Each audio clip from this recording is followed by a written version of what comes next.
Ho from NUS High School, and today we're here with Professor Lok.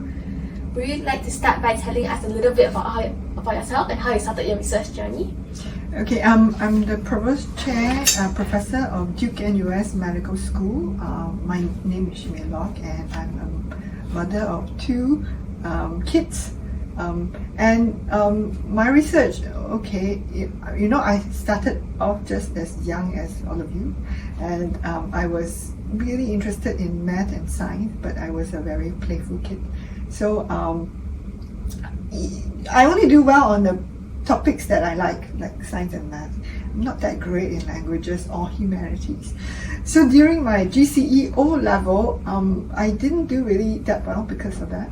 So and I then enrolled. I was lucky that Ngee Polytechnic offered this biotechnology course. I think I was the second batch of student, and actually on the hindsight, I think it is good that I didn't do that well in the GCE O level, because I might be, if I were to do well, I will be in junior college, and the traditional classroom setting is not really my type of my type of style of learning. So how to get plants to flower at the right time, like for Valentine's Day, and then but I'm in particularly more interested in virology and immunology, because I also want to whatever that I'm interested in, I would like it to go back to help the society. So then when I moved to university, I have a chance to formulate my courses. So I make it to have a focus on immunology and virology. And my honors degree project is on understanding the interactions between antibody and the virus, dengue virus in particular. And then later on, I was fascinated to find that the structural biology techniques such as X-ray crystallography and cryo-electron microscopy can let you see directly how an antibody can kill the virus. So then I went into those specialized in those techniques until now. So the technology has been progressing extremely quickly, and then now we can look at how virus infects cells inside the cells. So I'm very excited about the future. And then what led you to start inspiring girls and women through STEM? Actually, just be yourself. I never thought of that. So I was just being myself. Whatever I am interested in, I just go ahead and do it. I didn't think about that I should fit into certain roles or there are certain limits. So there's really no limit. It shouldn't be limited by gender. Yeah. So just go for it. Yeah. Don't think too much. And then what are some challenges you face as a woman in STEM, and how do you overcome them? I am glad that I'm in Singapore. In the workplace, you don't really feel discrimination at all. In the society, especially the older generation, I think they are expecting you to do the bout of child upbringing and housework type thing.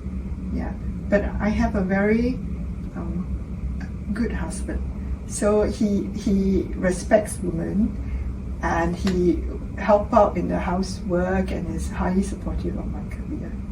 So the moral of the story is to pick someone who is supportive of your work. So you have to remember, husband and wife is a partnership, it's not a competition. So you should help each other. And then what would be the most interesting part of your day? My whole day is very interesting. So I get to do research, like the science I love to do. It's not a job to me. It's like I get to do a hobby and it pays.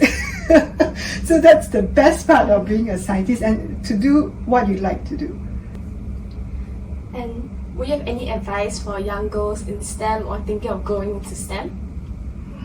Just go for it. I mean, sky is the limit. You only have one life to live, so just make the best use of it. So what was one such setback that you faced and how do you overcome it?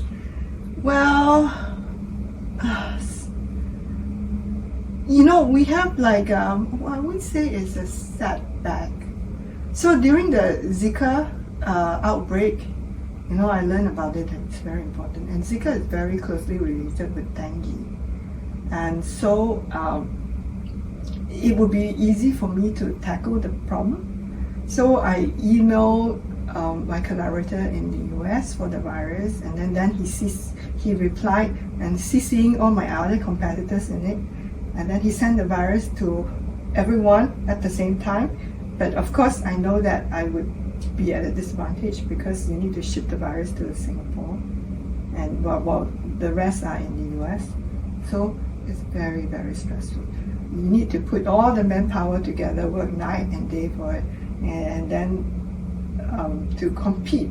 You pull through and you make yourself proud, and all my team members are very proud of themselves. Yeah, I think we have a sense of achievement. I think that's very important. Yeah. Is there anything else you'd like to share, like younger scientists? Your world is very different from mine. It's a very exciting one in science because of artificial intelligence. You must find a niche for human beings to use the artificial intelligence to do something even better. So I guess the way you do science will be very different. Yeah. So how do you use artificial intelligence in your work now? Well, so it used to be very laborious for cryo-EM, right? We take tens of thousands of a lot of cryo-EM micrographs, and we need to pick the particles.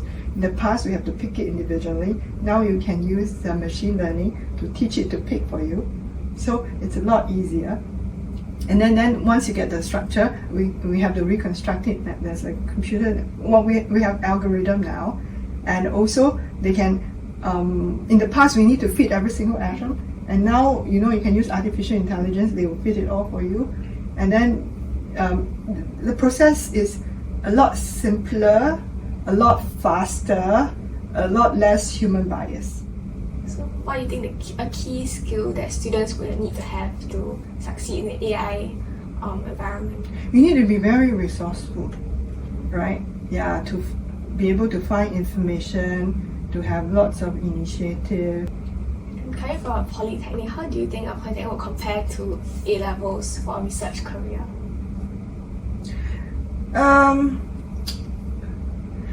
I think they have very different education style.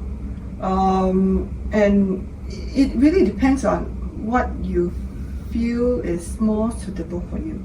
Was there any point in your career when you felt that it was not the right career for you, or you had to take a step back? No, I'm very clear I am a science person. I really like science. Okay, but during my education,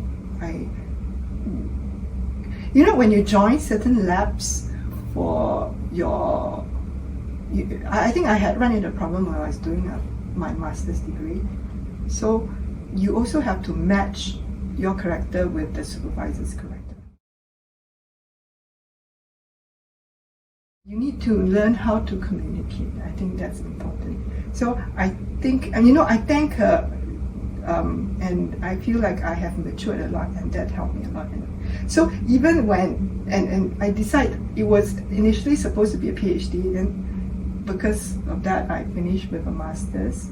So it was a setback, but I also learned when to quit.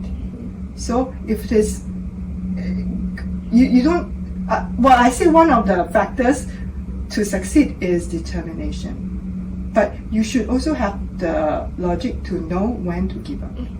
Okay? And so when you give up, then things change, right? So I was doing this, like using immunological methods and biological methods, biochemical methods to understand how dengue interact with antibody during my master's. And then because I quit, and then I decided to change the direction to do a PhD in structural biology, my career completely changed. And that was the that was the fanciest thing you could do at that time.